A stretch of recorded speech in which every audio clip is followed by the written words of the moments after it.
দেখো এই আম পান্না সিরাপটা বানানো হয়ে গেছে, কত সুন্দর হয়েছে। হ্যালো বন্ধুরা, তো আমি আজকে আবার অন্যদিনের মতো নতুন একটা রেসিপি নিয়ে এসেছি। আজকে রেসিপি পান্না সিরাপ।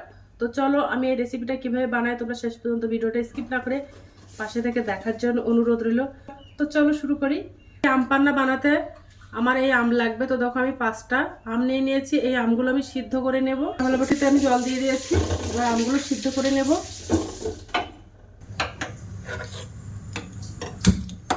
এবার গ্যাসটা আমি অন করে দিলাম, আমগুলো আমি ভালো করে সিদ্ধ করে নেব। তো দেখো আমগুলো সিদ্ধ করা হয়ে গেছে। এবার আমি আমগুলো ভালো করে ঠান্ডা করে নেব। এবার আমি একটা ভাজা মশলা বানিয়ে নেব। হাফ চামচ মৌরি, হাফ চামচ জিরা, 10 থেকে 15টা গোলমরিচ। এই মশলাগুলো আমি ভাজা করে নেব।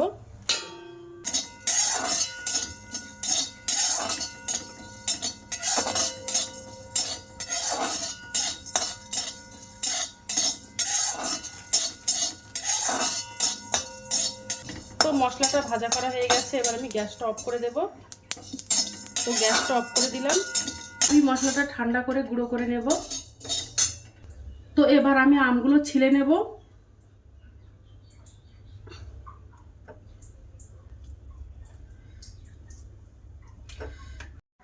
এবার চটকে আটির থেকে আমের শাঁসগুলো বার করে নেব।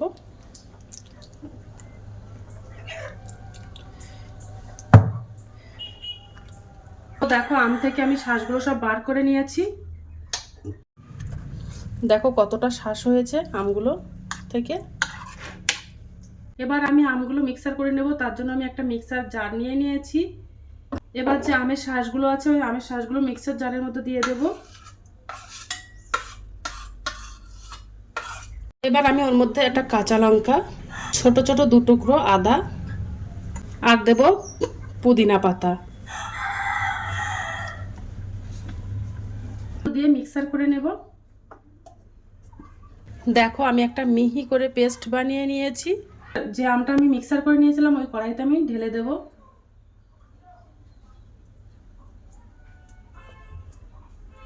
এইভাবে তো এবার ভালো করে ফুটিয়ে জাল করে নেব। এবার আমি ওর মধ্যে চিনি দিয়ে দেব।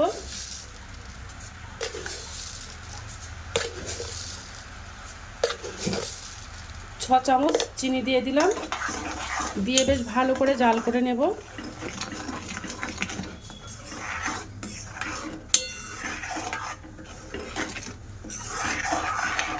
আর যে ভাজা মশলাটা আমি গুঁড়ো করে নিয়েছিলাম ওই ভাজা মশলার গুঁড়োটা দিয়ে দিলাম 1 চামচ, দিয়ে ভালো করে মিশিয়ে নেব।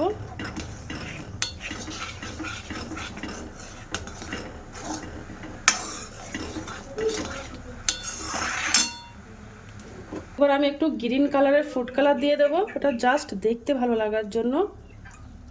তো 3 ফোঁটা দিয়ে দিলাম, দিয়ে ভালো করে মিশিয়ে নেব।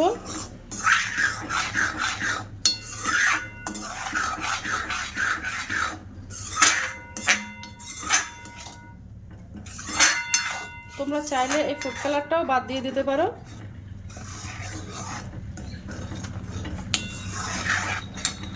এবার আমি হাফ চামচ রেগুলার যে নুনটা ব্যবহার করি ওই নুনটা দিয়ে দিলাম,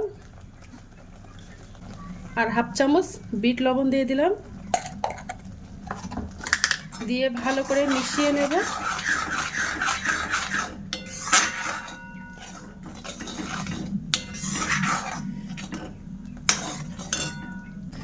একটু লেবু চিপে দেবো। এই লেবুটা দিলে এর লেবুর যে একটা সেন্ট বার হয় ওটা খেতে কিন্তু শরবতটা খুব সুন্দর লাগে।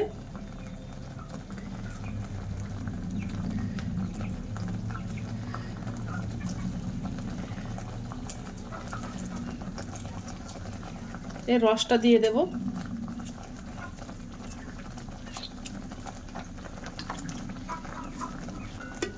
দিয়ে ভালো করে মিশিয়ে নেব।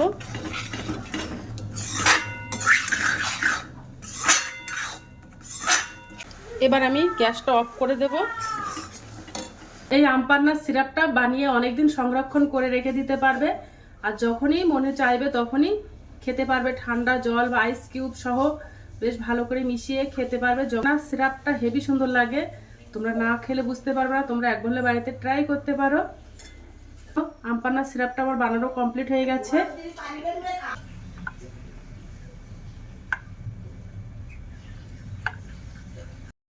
গুলে দেখাবো যে কেমন হয়েছে। সিরাপটা দিয়ে দেব।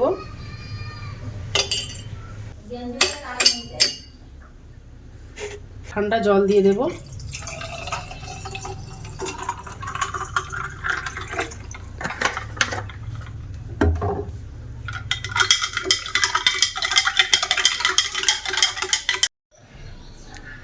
আর এই আম পান্না সিরাপটা খেতে কিন্তু হেভি সুন্দর লাগে। টক ঝাল মিষ্টি সব রকম মিলিয়ে এই আম পান্নাটা বানানো। আর গরমের দিনে একটু গরম লাগবে না এই আম পান্নাটা খেলে। তোমরা একবার হলে বাড়িতে ট্রাই করতে পারো। আর ভিডিওটা ভালো লেগে থাকলে আমার চ্যানেলে একটা লাইক, কমেন্ট, শেয়ার এবং সাবস্ক্রাইব করে দেবে।